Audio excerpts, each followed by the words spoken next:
Tornar-se pai ou mãe é o sonho de muita gente. Mas para algumas pessoas, o nascimento de um filho às vezes não significa nada. A última vez que ele viu ele estava com 1 ano e meio. E a minha mãe passou por ele com o Gabriel e ele virou o rosto. Ele não abençoou, ele não falou, ele simplesmente virou o rosto. O abandono afetivo é geralmente aquele casal que nunca esteve junto, né, não chegou a formar uma família, né, e houve uma gestação e houve o nascimento de uma criança. E aí há um processo, às vezes, na justiça de reconhecimento, né? E aí começa a situação de que aquela pessoa reconhece porque ele é obrigado pela justiça, mas ele nunca quer se aproximar daquela criança. O perfil é mais ou menos esse. A raiva é tanta, a belicosidade é tanta, foi muito magoado, acha que o filho também tem que ficar longe, né? E abandona o filho, às vezes paga alimentos, mas não visita, tem as visitas regulamentadas, mas ele não cumpre, ele simplesmente deixa de exercer a paternalidade mesmo, o ser paterno, né? E esse afastamento tem impactos emocionais e até sociais. Pode gerar consequências como, por exemplo, depressão, a falta de estabilidade emocional, repulsa também a determinado gênero, dependendo de quem que não tinha o estímulo de convivência. Então são situações muito complexas que afetam muito o psicológico da criança ou do adolescente. A perda dos vínculos afetivos parentais após uma separação ainda é realidade de muitas crianças.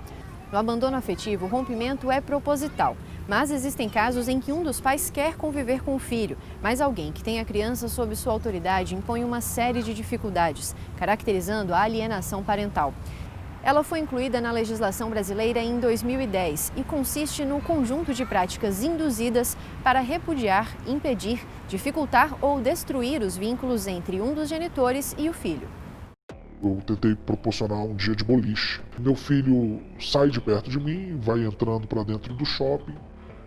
Eu vou acompanhando, né, a uma certa distância. E ele vira a esquina, né, em direção aos cinemas. E eu perco contato visual com ele. Liguei para a mãe dele falando, olha, o nosso filho sumiu, né? Se ele te ligar, alguma coisa assim, me avisa, etc. Em 5 minutos ela chegou no shopping. O chefe da segurança chegou e ele perguntou quem era aquela senhora. E eu expliquei que era a mãe do menino. Chega a informação para mim, por parte desse chefe da segurança, que encontraram uma criança no banheiro feminino, dentro de um box, jogando iPad. Eu perguntei pro chefe da segurança como é que encontraram. Falou assim, desde o momento em que eu desconfiei da sua ex-esposa, a gente botou um vigia para ficar olhando ela. Esse vigia percebeu ela pegando água e levando para dentro do banheiro e saindo do banheiro sem a água. A criança está num processo de identificação. Ela está construindo a identidade dela como pessoa, né? Como ser humano, e ela tem essa identificação tanto do lado do pai quanto do lado da mãe, né?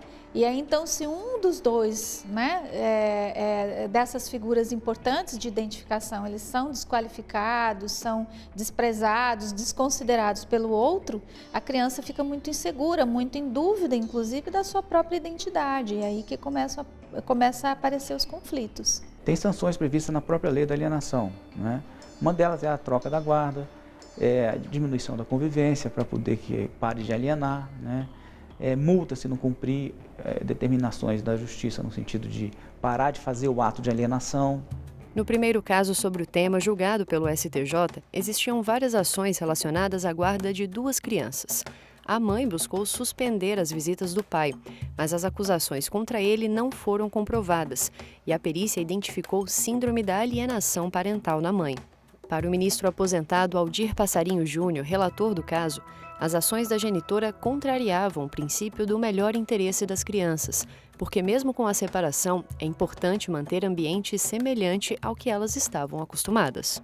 Essas decisões, elas demonstram a importância do convívio e o prejuízo que isso pode causar ao desenvolvimento daquela criança ou adolescente e daquele adulto.